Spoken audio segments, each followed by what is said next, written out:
In today's tutorial, I'm going to show you how to turn on or off Bitlocker on your Windows 11 laptop, tablet, or desktop computer. So this should hopefully be a pretty straightforward process, guys. And without further ado, let's go ahead and jump straight into it. So all you have to do is open up the search menu, type in Control Panel. Best result should go back with Control Panel here. Go ahead and open that up. Set the view by in the top right to large icons, and then select Bitlocker Drive Encryption. You can enable it by just turning on Bitlocker here, and then you would follow along with the on-screen prompts, or conversely, you could disable it.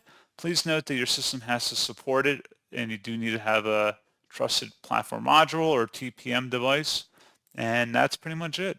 So, as always, thank you guys for watching this brief tutorial. I do hope that I was able to help you out, and I do look forward to catching you all in the next tutorial. Goodbye.